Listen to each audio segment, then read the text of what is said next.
Hola amiguitos, saludos, bienvenidos.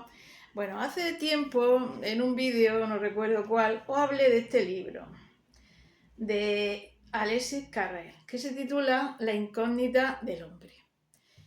Y ya os dije entonces, os hablé así muy por encima de este libro, que iba a hacer un vídeo comentándolo. La verdad es que es un libro interesantísimo. Bueno, primeramente voy a hablaros del autor. Y aquí he tomado nota, pero son muchísimas cosas, seguro que se me va a quedar mucho en el aire porque es muy intenso este libro. Bueno, Alexis Carrel era francés y nació en 1873 y murió en 1949. 1944.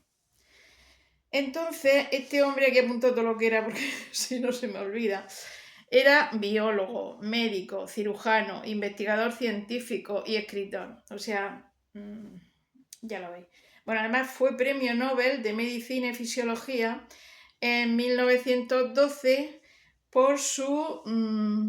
aquí me lo apunto, si no me acuerdo.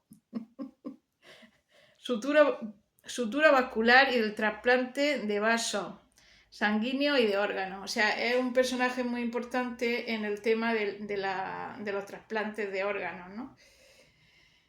Entonces, pues ya veis, un gran personaje. El problema de este libro, bueno, este libro trata, como ya os comenté, en que Alexis Carrel, como el título indica, la incógnita del hombre, dice aquí que el hombre, este libro se escribió por los años 30, según deduzco, al leerlo, porque además él murió en 1944, o sea, se escribe en los años 30. Yo creía que habla como de la televisión de algo futuro. Y en fin, en otros puntos, que no voy a detallar yo, me he dado cuenta que será de los años 30, no más. Y bueno, él se pregunta que el hombre que ha avanzado mucho en la ciencia, en medicina, en fin, en tecnología, y sin embargo no nos conocemos a nosotros mismos. No sabemos lo que es el hombre. Entonces él intenta desmenuzar desde el punto de vista biológico también lo que somos. Pero ella dice desde el principio que el materialismo, o sea, el mero materialismo no explica lo que es el hombre, porque hay cosas que se escapan al materialismo. Por ejemplo, la telepatía o la clarividencia, eso escapa al tiempo y al espacio, como una persona puede ver cosas que van a pasar en el futuro o que pasaron en el pasado, o la telepatía, que te comunicas con una persona mentalmente que está quizá a miles de kilómetros, ¿no? Eso no se explica desde el punto de vista del materialismo y de la física normal, ¿no? Y bueno, en aquel tiempo la física cuántica yo creo que eso no estaba ni desarrollado, no habla nada de la física cuántica. Porque desde el punto de vista de la física cuántica sí que se puede explicar ya algo. Y bueno, pues voy a leeros un poco de lo que dice. Voy a hacer algunas lecturas para que veáis lo interesante que es. Bueno, ya os digo que este hombre faltó un poco porque tiene ideas también algo extrañas o algo... he tenido yo que vencer mis propios prejuicios para leerlo también, ¿no? Porque hay cosas que me tiran para atrás, ¿no?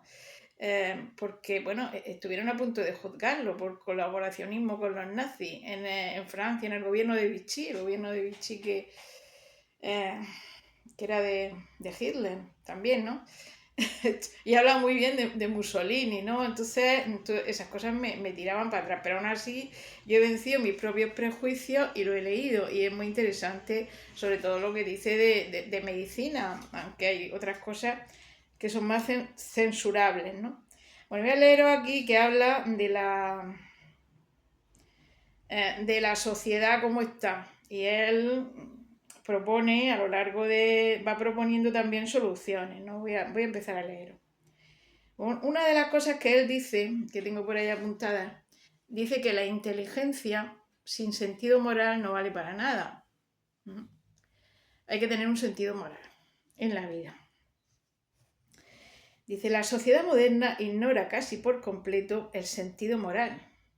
En efecto, hemos suprimido sus manifestaciones. El ambiente nos ha inspirado a todos la irresponsabilidad. Aquellos que disciernen lo bueno de lo malo, que son trabajadores y previsores, permanecen pobres y se les considera inferiores. ¿No os suena esto a los tiempos de ahora? O sea que leyendo esto, como son cosas auténticas, pues te las puedes aplicar al mundo de ahora, porque ahora somos los mismos, o peor. Él dice que el coeficiente intelectual estaba bajando de la gente ya entonces, en los años 30, porque dice que la alimentación, el modo de vida, el trabajo mecánico, que eso afecta a nuestro organismo, que por cierto lo describe muy bien. Tiene ahí la mayoría de lo que tiene explicándote cómo nace la persona, cómo se desarrolla cada órgano, cada función del cuerpo, cómo es el hombre, todo eso lo explica. Bueno, pues dice que afecta mucho a la adaptación, la forma de vida, la alimentación, el alcohol, y todo eso, en lugar de que la persona progrese, pues hace que degenere, ¿no? Y aquí está hablando un poco, pues así.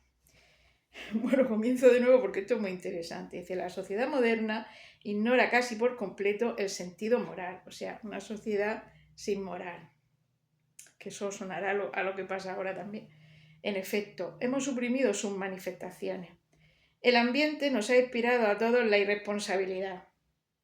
Aquellos que disciernen lo bueno de lo malo, que son trabajadores y previsores, permanecen pobres y se les considera inferiores. La mujer que tiene varios hijos, que se consagra a su educación en lugar de consagrarse a su propia carrera, es considerada tonta. Es verdad, ahora las mujeres todas tienen que trabajar, si no son tontas. Que se dedica a la casa, pues no sé, yo cuando mis hijos eran pequeños yo no trabajaba, yo estaba en mi casa. ¿Qué va? Te vaya a trabajar y vas a poner a otra persona ahí para pagarle un sueldo para que los cuides, y los niños hay que cuidarlos. O sea, que lo que dice aquí es lo que pasa ahora también, ¿no? Dice, si un hombre ahorra algún dinero para su mujer y para la educación de su hijo, se lo roban los financieros emprendedores. O se lo quita el gobierno, que lo distribuye entre aquellos que se han visto reducidos a la necesidad por su propia imprevisión y por la falta de perspicacia de los fabricantes, los banqueros y los economistas. Los artistas y los sabios proveen a la comunidad de belleza, salud y riqueza, pero viven y mueren en la miseria. Los ladrones disfrutan de paz y prosperidad. Es todo lo que pasa ahora también, ¿no? Yo que alucinaba leyendo.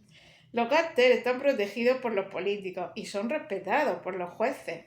Son los héroes que los chiquillos admiran en el cine y que imitan en sus juegos.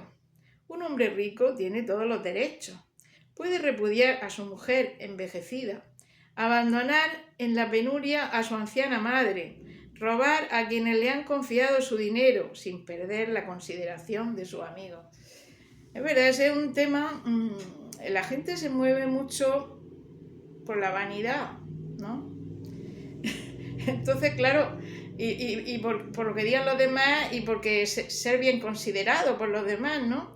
Entonces, claro, si consideramos a los ladrones, a los que tienen mucho dinero pero son sinvergüenza, los consideramos bien, pues estamos reforzando en que muchos quieran ser eso, sinvergüenza, ganar dinero como sea y vivir así, porque los van a admirar los demás, ¿no? Entonces estamos reforzando esa actitud. La sociedad debería de reconocer el mérito de las personas. No se reconoce el mérito. Una persona, pues, que es inteligente y que hace bien por la comunidad, no se le reconoce el mérito, se le reconoce a los sinvergüenzas, a los ladrones. Claro, y eso fomenta que la gente quiera ser eso y las sociedades se destruyen. Pues cosas así está diciendo aquí, ¿no? Un hombre rico tiene todos los derechos. Puede repudiar a su mujer envejecida, abandonar en la penuria a su anciana madre, robar a quienes le han confiado su dinero, sin perder la consideración de su amigo, o sea, sin perder la consideración de los demás. Encima lo aplauden. Una sociedad así no puede funcionar. Bueno, esto ya viene de largo, porque esto es por los años 30. La homosexualidad florece. La moral ha sido dejada de lado. Los psicoanalistas vigilan las relaciones conyugales de hombres y mujeres. No hay diferencia entre el bien y el mal, lo justo y lo injusto. Los criminales medran en libertad entre el resto de la población. Nadie hace ninguna objeción a su presencia. Los sacerdotes han racionalizado la religión, han destruido la base mística, pero no consiguen atraer a los hombres modernos. En sus iglesias medio vacías predican vanamente una débil moralidad. Se contentan con el papel de policías que ayudan a los intereses de los ricos para conservar el marco de la sociedad actual. O, al igual de los políticos, lisonjean los apetitos de la masa. El hombre carece de fuerza contra semejantes ataques psicológicos. Sufre necesariamente la influencia de su grupo. Si uno vive en compañía de criminales o de ignorantes, se vuelve un criminal o un ignorante. El aislamiento es la única esperanza de salvación. Pero ¿dónde pueden encontrar la soledad los habitantes de la nueva ciudad? Puedes recogerte dentro de ti mismo cuando lo desees, dice Marco Aurelio. No existe retiro más tranquilo ni menos turbado que el que el hombre encuentra en su propia alma. Pero ¿somos capaces de semejante esfuerzo? Nos es imposible luchar victoriosamente contra el ambiente que nos rodea. Fijaros cómo es que todo esto punto por punto se puede aplicar a la sociedad de hoy día, ¿no? Aunque hay muchas cosas que yo no estoy de acuerdo. Ya digo que es tan amplio, ¿no? Trata tantos temas que es imposible. Bueno, una de las cosas que dice también es que dependemos mucho de nuestra fisiología, mucho más de lo que nos imaginamos. Entonces, bueno, como ya he dicho, la alimentación, el medio ambiente, todo eso influye en nosotros y puede hacer enfermar a las personas. Incluso el pensamiento, lo toma Vitali, como dice, tiene influencia en nuestra salud, el pensamiento. Entonces decía, por ahí por un apartado, dice, hacerse mala sangre, eso es correctísimo, es una expresión muy correcta, porque el pensamiento puede generar lesiones orgánicas. O sea, te explica, por ejemplo, aquí, cuando una persona pues siente ira, lo que pasa en su cuerpo, se cierran los vasos, bueno, yo no sé explicarlo, pero surge en su cuerpo muchas fases, ¿no? Porque te preparan para la huida o la lucha, y entonces eso, si no tiene una descarga, pues te produce lesiones físicas. Bueno, de este tema yo conozco, sin haberlo leído en el libro, personalmente. Yo cuando tenía 18 años, pues me entraba una gastroenteritis tremenda. Yo estaba trabajando en una fábrica y trabajábamos a destajo, cosiendo. Y claro, como no podía llegar al ritmo, porque éramos tan imbéciles que nos decían, venga, probar a ver lo que se puede hacer. Y algunas pues iban rapidísimas para ver el resultado final. Y luego había que llegar a ese resultado y era muy difícil. Estábamos todas muy estresadas. Desde luego compañerismo no hay ninguno, ¿no? Entonces, aparte yo tenía otros problemas en mi casa, claro, y tenía mucho estrés, oye, y me entraba una gastroenteritis que me ponía malísima. Me entraba hasta fiebre y tenía que tomar la baja en el trabajo, ¿no? Y así tanto pasarme, me mandaron al médico del aparato digestivo. Entonces, después de hacerme análisis, me dijo el médico que yo no tenía nada, que estaba bien, que lo único que me pasaba era los nervios, que me ponía nerviosa y eso me afectaba el estómago y me ponía mal. Y entonces me mandó unas pastillas fortísimas para los nervios, ¿no? Y yo leí el prospecto, no puedes conducir, no puedes estar, te va a entrar sueño, de no sé qué. Me quedé así. Oye, un pijo de María la Puga, digo, a la mierda pastilla. Digo, si es por los nervios, yo calmaré mis nervios. Oye, y empecé desde entonces, desde los 18 años hasta 62 que tengo, llevo viviendo todo este tema. Cuando me entraba así gastroenteritis, diarrea fortísima, Pues yo intentaba tranquilizarme. O te calmas o te mueres, me decía yo a mí misma. O te calmas o te mueres. Tú verás qué haces. Y yo digo, me calmaré. Entonces, si tenía algún problema, pues pensaba en la forma de solucionarlo y me calmaba y se me quitaba. Oye, pero automático, es que es calmarte y entonces yo ni siquiera cuando estaba así, ni siquiera me ponía a hacerme dieta de para eso, dieta astringente, porque simplemente eran los nervios, ¿no? Y así lo conseguía. Incluso me acuerdo una vez que estaba malísima, pero malísima, malísima, que no podía ni bajar a la calle. y claro, digo, digo, mañana tengo guardia, ¿cómo voy a coger el coche? Me voy por ahí, ni aunque me vaya con pañales, voy a poder funcionar, esto es imposible. Y digo, claro, y de pensar que al día siguiente tenía guardia, pues más nerviosa me ponía y peor me ponía, malísima. Y entonces al final decidí, digo, yo no puedo, no puedo. Voy a llamar al colegio de abogados y digo que no voy, que no puedo, que estoy mala. Pues nada, llamé al colegio de abogados, te fue a colgar el teléfono y de repente digo, pues si estoy bien, estaba perfecta ya. Ya no tenía, vamos, ya todo el día podía salir a la calle y pegar brincos. O sea, el poder, y esto lo dice aquí, Alexis Carrel, que nuestra mente, nuestros pensamientos, nos pueden causar lesiones orgánicas.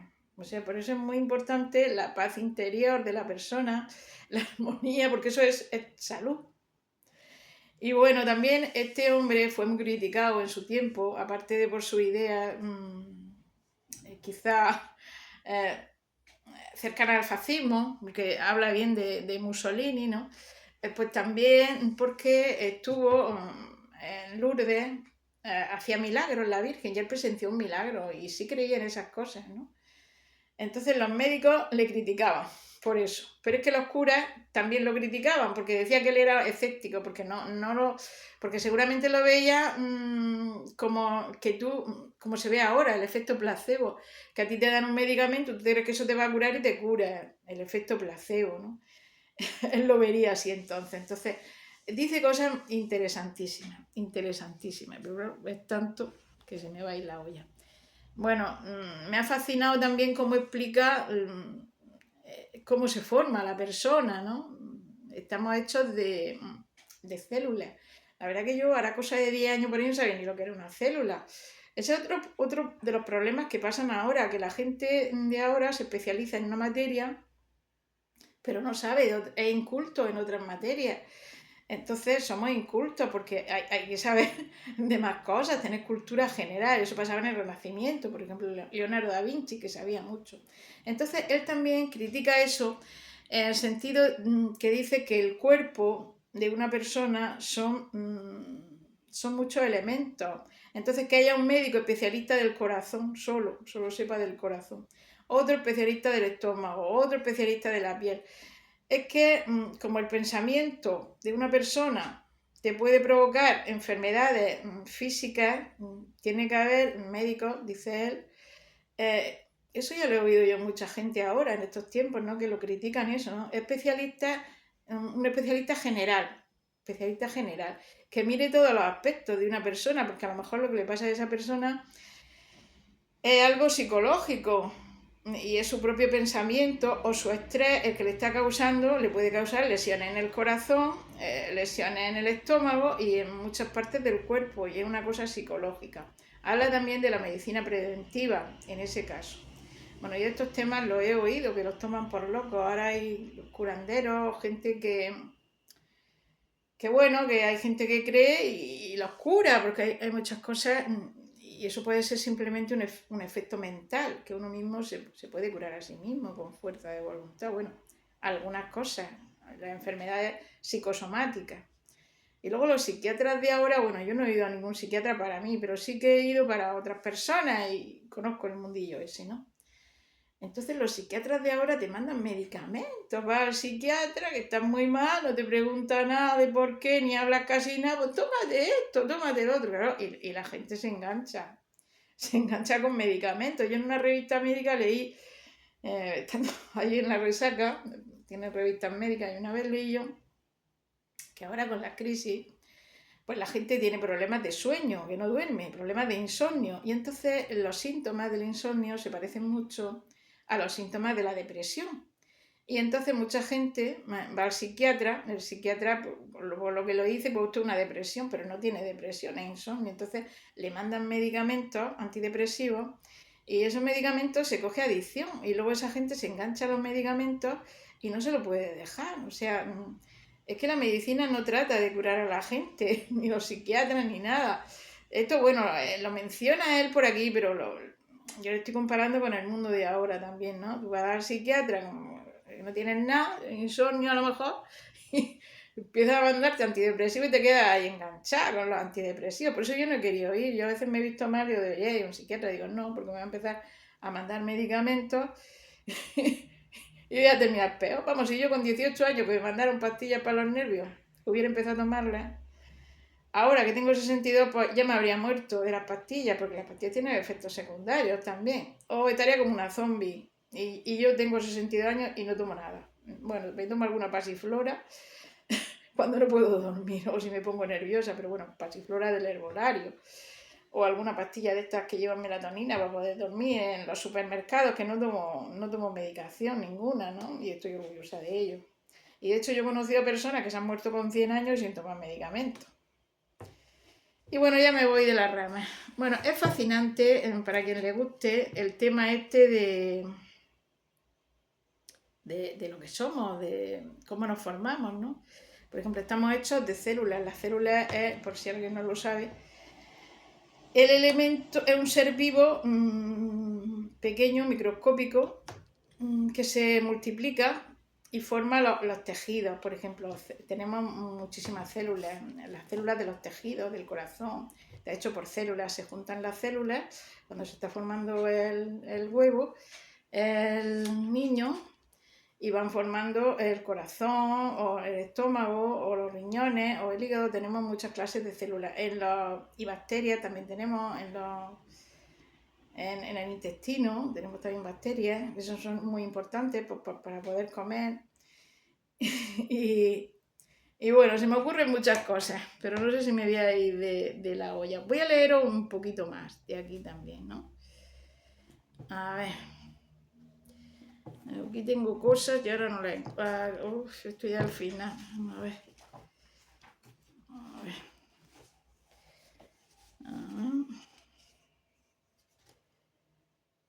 También habla de la renovación del hombre.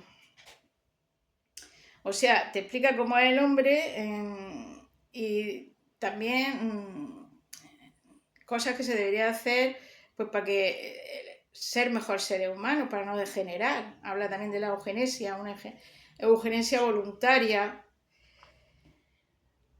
Vamos a ver, dice, nadie soñaría nunca en sustituir a los ingenieros de las fábricas metalúrgicas o de productos químicos por políticos, juristas, maestros, escritores o filósofos. Sin embargo, a esta gente se les concede la responsabilidad incomparablemente más difícil de la dirección fisiológica, mental y sociológica de los hombres civilizados, y aún el gobierno de las grandes naciones.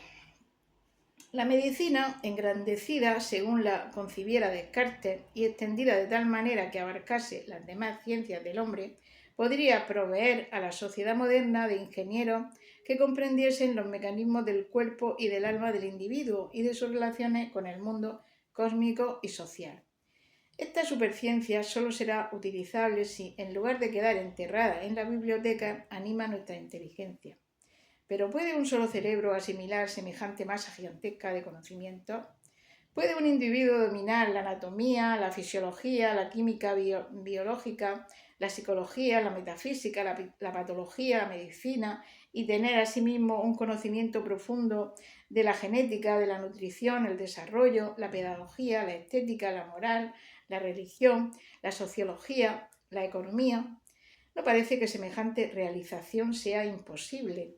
En unos 25 años de estudio ininterrumpido se podrían aprender estas ciencias. A los 50 años, aquellos que se hubieran sometido a esta disciplina podrían dirigir eficazmente la construcción del ser humano y de una civilización basada en su auténtica naturaleza. Bueno, es que propone pues eso, que haya hombres para dirigir, para gobernar, para dirigir a la sociedad, pues que haya hombres que estudien pues 25 años, se preparen para eso y que estudien de toda la ciencia. Entonces, estos hombres que conozcan lo que es el ser humano y lo que es la sociedad estarían en condiciones, en fin, son utopías, ¿no?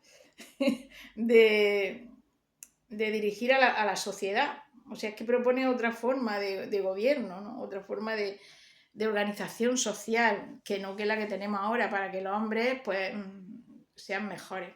Claro, este hombre habla muy bien de Mussolini, pero no porque no supo el final de Mussolini, es que murió en el año 44, ¿no?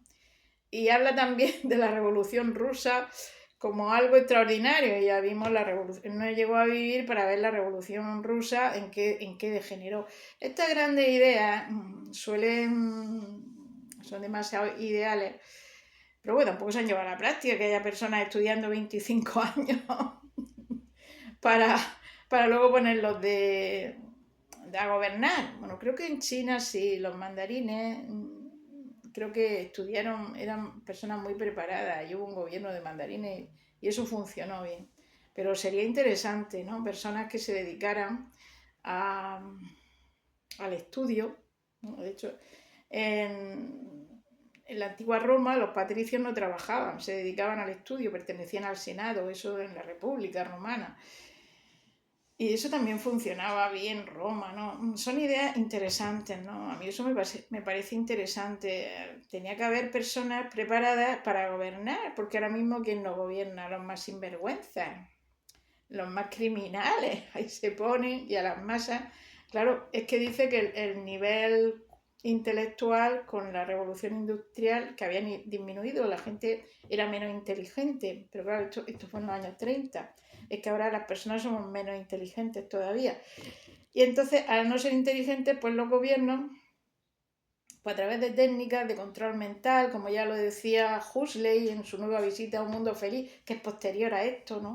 Explica que hay técnicas de lavado de cerebro en que a las masas pues se las lleva a través de estimular eh, las emociones, pues que la lleva por un camino o por otro, ¿no? De hecho, Hitler también, a Alemania la conquistó de esa manera, ya empezó a utilizar esas técnicas.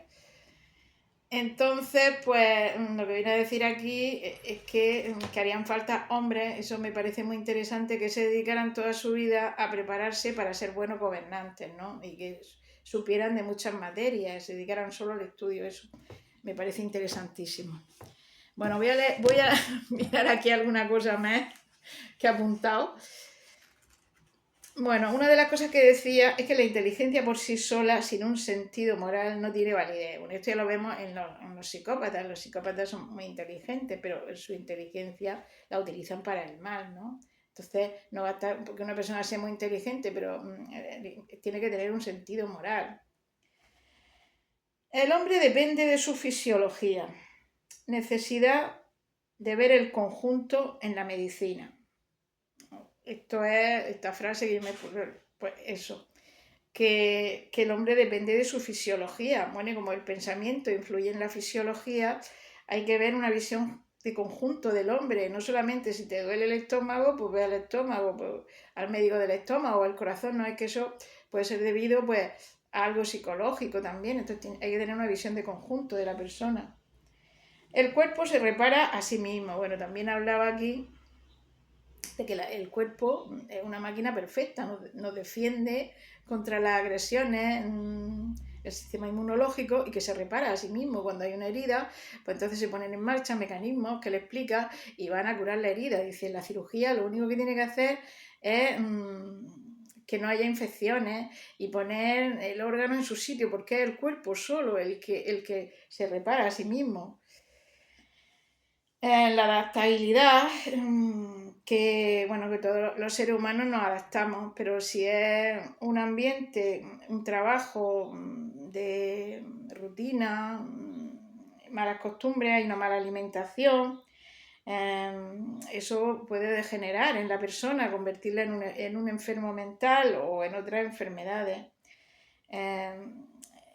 Con el alcohol, pues la humanidad degenera, se enferma, y habla del tipo de enfermedades que hay, son infecciosas por virus, pero también enfermedades psicológicas que hay muchos enfermos mentales que ahí ha aumentado. Y entonces, claro, se pregunta, en un mundo donde la humanidad degenera, ¿no? Bueno, y esto en los años 30, la degenera más todavía, que es la democracia. La democracia no es nada, en realidad es una dictadura, porque se ponen uno que convencen a las masas, pueden poner un partido u otro, pero todo está degenerado por todas partes, ¿no? En realidad, de hecho, la democracia no existe. Y bueno, voy a leer por aquí algo más. Vamos a ver, venía yo por aquí. A ver.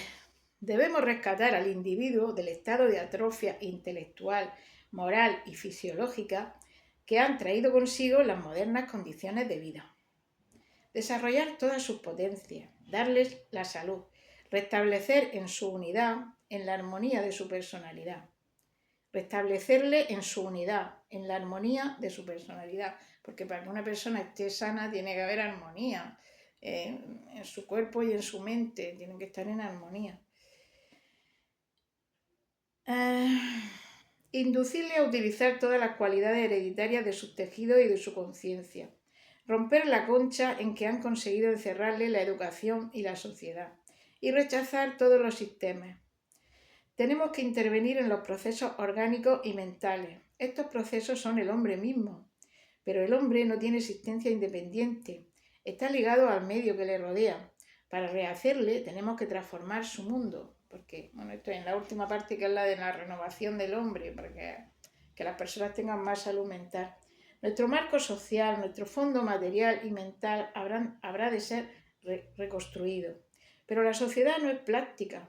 Su forma no puede cambiarse en un instante. Sin embargo, en las actuales condiciones de nuestra existencia, la empresa de nuestra restauración debe comenzar inmediatamente. Todo individuo tiene el poder de modificar su modo de vida, de crear a su alrededor un ambiente ligeramente distinto del de la grey y reflexiva. Es capaz de aislarse hasta cierto punto, de imponerse ciertas disciplinas fisiológicas y mentales, determinado trabajo, ciertos hábitos, de adquirir el dominio de su cuerpo y de su espíritu. Pero si permanece solo, no puede resistir indefinidamente a su ambiente material, mental y económico. Para combatir victoriosamente este medio que le rodea, debe unirse a otros que tengan el mismo propósito. Las revoluciones comienzan a menudo con pequeños grupos en los cuales unas nuevas tendencias fermentan y se desarrollan. Durante el siglo XVIII fueron grupos así los que prepararon en Francia la caída de la monarquía absoluta. La Revolución Francesa se debió a los enciclopedistas mucho más que a los jacobinos. Bueno, de este tema ya he hablado yo muchas veces, ¿no? Claro, los jacobinos hacían cortar cabezas, eran partido extremista que llegó al poder, pero fue a la labor de los que escribieron, los enciclopedistas, Rousseau, Montesquieu, y en fin, y todo esto. Son los que se tomaron esa idea, se llevaron a la práctica y se pudo cambiar el mundo. Hoy los principios de la civilización industrial habrán de ser combatidos con el mismo vigor implacable que lo fue el antiguo régimen por los enciclopedistas. O sea que hoy lo que hay tiene que ser combatido de la misma manera que los enciclopedistas combatieron el antiguo régimen, la monarquía absoluta. Pero la lucha será más dura porque el modo de existencia que nos ha traído la tecnología es tan agradable como la costumbre de tomar alcohol, opio o cocaína. Los pocos individuos que se hayan animados por el espíritu de rebelión deberán organizarse en grupos secretos. En la actualidad, la protección de los niños es casi imposible. La influencia de la escuela, tanto pública como privada, no puede ser contrarrestada. Los jóvenes a quienes sus padres inteligentes han librado de las supersticiones médicas, pedagógicas y sociales reinciden en ellas debido al ejemplo de sus camaradas. Todos están obligados a someterse a las costumbres del rebaño. La renovación del individuo reclama su filiación a un grupo suficientemente numeroso para separarse de los demás y poseer sus propias escuelas. Bajo el impulso de los centros del pensamiento nuevo, podrá tal vez conducirse a algunas universidades a que abandonen las formas clásicas de educación y con ayuda de disciplinas basadas en la auténtica naturaleza del hombre, preparen a la juventud para la vida de mañana. Pues nada, ya digo que esto se escribió, como veis, es muy interesante, se escribió en los años 30. ¿Vale? Esto no sabía, claro, también yo pienso que la época influye, entonces seguramente él estaría influido porque habla de Mussolini y de Hitler, no habla. Como que quiere realizar la Italia nueva. Ya vimos lo que pasó con Mussolini, que se alió con recuperar el imperio, ¿no? Y eso lleva a sueños de grandeza y a guerras, pero aparte de eso, hay cosas aquí interesantes, muy interesantes.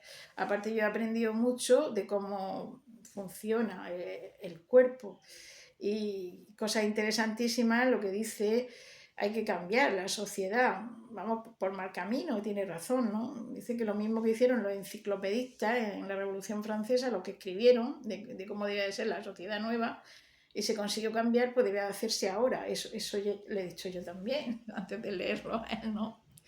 Bueno, yo creo que el futuro de la humanidad, me parece a mí, esto ya de mi cosecha, yo creo que debería de haber un orden mundial. Porque claro, mientras que los países tienen soberanía, pues pueden fabricar armas de destrucción masiva, ¿no? Con las tecnologías nuevas. Entonces, un país puede provocar una guerra mundial. Por eso debería de haber un orden mundial. Ahora mismo lo más parecido que hay es la ONU, pero la ONU no tiene fuerza por sí misma, ¿no? Tiene que ser otro órgano con más poder que la ONU.